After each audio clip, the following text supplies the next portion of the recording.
नमस्कार दोस्तों। साल 1947 दुनिया के नक्शे पर दो मुल्कों का जन्म हुआ, एक भारत और दूसरा पाकिस्तान। पाकिस्तान इस्लाम धर्म के आधार पर बनने वाला दुनिया का पहला देश बना। जब बंटवारा हुआ और भारत से पाकिस्तान टूटकर अलग हुआ तो दोनों ही देश हर मामले में एक जैसे थे। दोनों ही देशों ने समान सामाजिक, आर्थिक, राजनीतिक, सांस्कृतिक और अंतर्राष्ट्रीय परिस्थितियों के साथ अपनी यात्रा शुरू की। आज 76 साल बाद देखें तो भारत और पाकिस्तान के हालातों में ज़मीन आसमान का अंतर दिखाई देता है। जहां भारत की जीडीपी दुनिया में 5वें नंबर पर है, वहीं पाकिस्तान की जीडीपी 25 नंबर पर आती है। आज डॉलर के मुकाबले देखें तो $1 की वैल्यू 230 पाकिस्तानी रुपए तक पहुंच गई, जबकि इंडियन करेंसी में अभी भी डॉलर की वैल्यू 80 रुपये के आसपास बनी हुई है। आज पाकिस्तान बर्बादी की कगार पर खड़ा है। वहाँ की जनता महंगाई से परेशान है। आज उसकी स्थिति ऐसी हो गई है कि उसको अपने साथियों से भीख स्वरूप कर्जा भी नहीं मिल पा रहा है।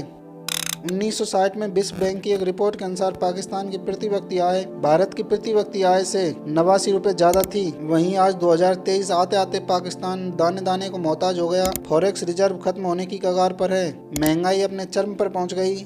दोस्तों, इस वीडियो में हम आपको लेकर आए हैं पाकिस्तान के बंटवारे से बर्बादी की कहानी। जो पाकिस्तान हिंदुस्तान से होड़ करता था, जो पाकिस्तान हिंदुस्तान को कॉपी करता था, वो आज हाथ में कटोरा लिए हुए खड़ा है।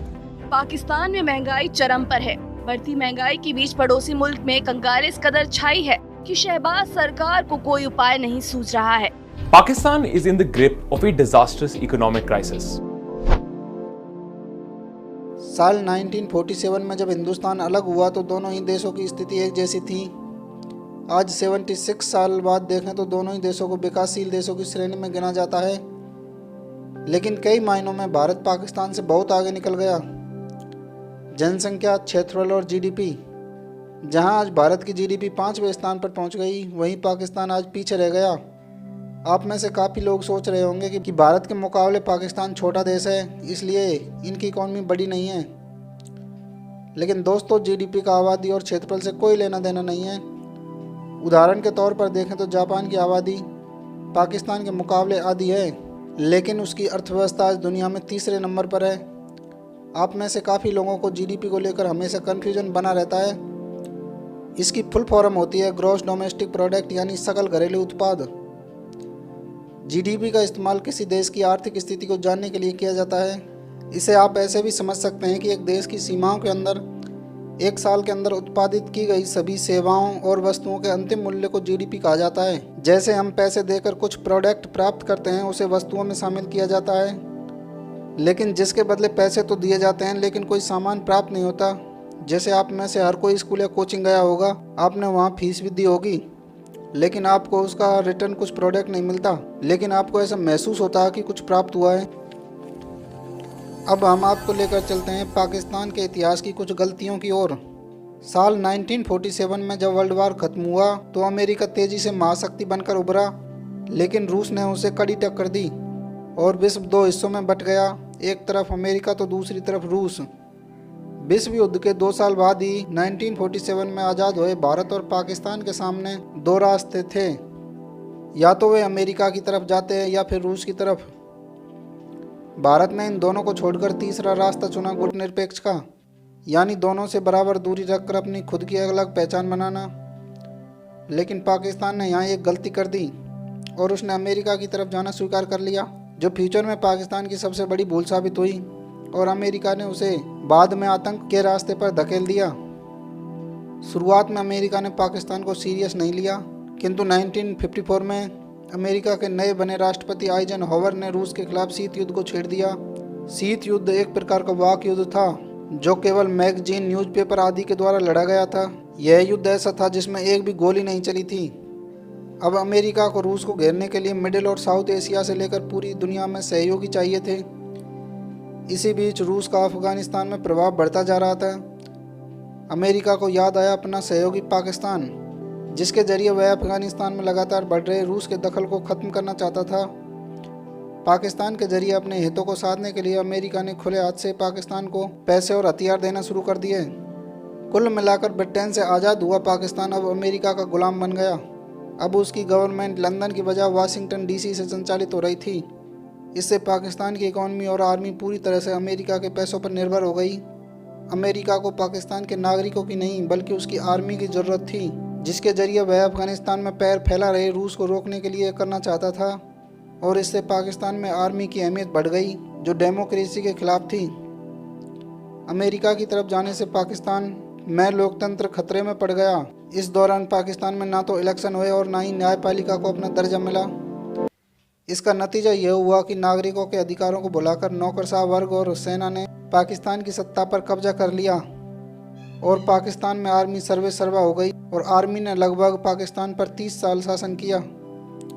सेना के प्रभाव में भारत के साथ 4 युद्धों 1947, 1965, 1971 और 1999 में पाकिस्तान की बुरी तरह हार हुई। इस दौरान ना तो इंडस्ट्री और ना ही एग्रीकल्चर पर ध्यान दिया गया। नतीजा यह हुआ कि अमेरिका से मिले खैरात के पैसों से पाकिस्तान में आर्मी और नौकरशाह वर्ग तो अमीर हो गया, लेकिन जनता गरीबी में जीने को मजबूर हो गई। बेरोजगार युवकों की फौज को पैसों का लालच देकर अफगानिस्तान और भारत के खिलाफ आतंक के रास्ते पर धकेल दिया गया। गरीबी, भुखमरी और आतंकवाद पूरी दुनिया में पाकिस्तान की पहचान बन गई। 1954 में पाकिस्तान में पहली बार संविधान सभा बनी। उस समय पाकिस्तान के राष्ट्रपति थे गुलाम मोहम्मद। उन्होंने संविधान सभा को भंग कर दिया। हाई कोर्ट ने उनके फैसले को गलत ठहराया। इसके खिलाफ वो फेडरल कोर्ट यानी पाकिस्तान के सुप्रीम कोर्ट में गए।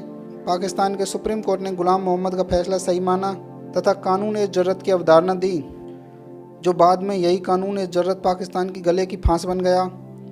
इसी कानून की वजह से 1958 में अयूब खान ने, 1969 में याहिया खान, 1977 में जिया उलक और 1999 में परवेज मुशर्रफ के द्वारा तख्ता पलट किया गया। यानी ये पाकिस्तानी सेना प्रमुख थे जो इसी कानून का सहारा लेकर राष्ट्रपति बन गए। और इन लोगों की गलत नीतियों, भ्रष्टाचार और राजनीतिक अस्थिरता ने पाकिस्तान को बर्बाद कर दिया। कानून ए ज़रूरत का फैसला देने वाले जस्टिस मुनीर ने साल 1984 में अपनी किताब फ्रॉम जिन्ना टू जिया में खुद माना कि कैसे उनके एक फैसले से पाकिस्तान की तकदीर बदल गई। साल 1960 तक पाकिस्तान के हालात भारत से बेहतर थे और लोगों की जेबों में पैसा था। वर्ल्ड बैंक की एक रिपोर्ट के अनुसार 1960 में पाकिस्तान में प्रति व्यक्ति आय 6,797 पाकिस्तानी रुपये थी, तो वहीं उसी समय भारत में प्रति व्यक्ति आय 6,708 रुपये थी। यानी भारत के मुकाबले यह 89 रुपये ज़्यादा थी और पाकिस्तान में लोग खुशहाल ज़िंदगी जी रहे थे। लेकिन साल 2021 तक आते आते भारत की प्रति व्यक्ति आय 1,85,552 तक पहुंच गई और पाकिस्तान की 1,25,496 पाकिस्तानी रुपये रह गई। पाकिस्तान के इतिहास में सबसे बड़ी भूल साबित हुई 1971 का गृह युद्ध, जिसका कारण था 1948 में मोहम्मद अली जिन्ना द्वारा दिए गए भाषण का, जिसमें कहा गया कि केवल उर्दू ही पाकिस्तान की राज्य भाषा होगी, जिसने पूर्वी पाकिस्तान में तनाव की स्थिति पैदा कर दी क्योंकि पूर्वी पाकिस्तान की भाषा बंगाली थी। 1971 में पाकिस्तान में चुनाव हुए तो बंगाल के लोगों को अपने गुस्से का इजहार करने का मौका मिल गया और शेख मुजीबुर रहमान की पार्टी आवामी लीग को 300 में से 160 सीटों के साथ पूर्ण बहुमत हासिल हुआ। शेख मुजीबुर रहमान का प्रधानमंत्री बनना लगभग तय था, लेकिन पाकिस्तान के हुक्मरानों ने इन चुनावी नतीजों को मानने से इनकार कर दिया। अगर पाकिस्तान उस वक्त का चुनाव का फैसला मान लेता तो के टुकड़े नहीं होते। पाकिस्तान के नेताओं और आर्मी ने मुजीबुर रहमान को पाकिस्तान के प्रधानमंत्री के रूप में स्वीकार नहीं किया, तो पूर्वी पाकिस्तान में इसका जमकर विरोध हुआ और विद्रोह शुरू हो गया। पाकिस्तान ने इसके खिलाफ आर्मी को उतार दिया और पूर्वी पाकिस्तान में लाखों लोगों को मौत के नींद सुला दिया गया। पूर्वी पाकिस्तान से शरणार्थी भारत आने लगे। मजबूरन हिंदुस्तान को इसमें हस्तक्षेप करना पड़ा और 26 मार्च 1971 को बांग्लादेश अस्तित्व में आया। दोस्तों, 2018 में FATF की ग्रे लिस्ट में शामिल करने से उसकी अर्थव्यवस्था पर नेगेटिव इफेक्ट पड़ा। इस लिस्ट में उन देशों को शामिल किया जाता है जो आतंकवाद और मनी लॉन्ड्रिंग में लिप्त होते हैं। इसलिए कोई भी इन्वेस्टर ऐसी कंट्री में इन्वेस्ट करना नहीं चाहता। 1998 में पाकिस्तान की परमाणु टेस्ट की सनक ने पाकिस्तानी इकोनॉमी को पूरी तरह बर्बाद कर दिया, क्योंकि इंटरनेशनल मार्केट में अमेरिका ने उस पर कई पाबंदियां लगा दी थी जिनसे वह उबर ही नहीं पाया। पाकिस्तान की पहले से कमज़ोर चल रही अर्थव्यवस्था पर जून 2022 में आई बाढ़ ने जले पर नमक छिड़कने का काम किया। इसके चलते पाकिस्तान को लगभग $30 अरब का नुकसान हुआ। दोस्तों, इन सब के चलते आज पाकिस्तान की इकोनॉमी पूरी तरह बर्बाद हो चुकी है। ऐसी स्थिति में चीन, जिसे पाकिस्तान अपना दोस्त कहता था, उसने भी सहायता देने से इनकार कर दिया। आज पाकिस्तान IMF से कर्ज लेने के लिए वेट कर रहा है।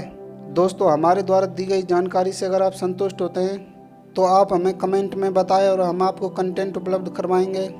थैंक यू दोस्तों, मिलते हैं एक और नए वीडियो के साथ।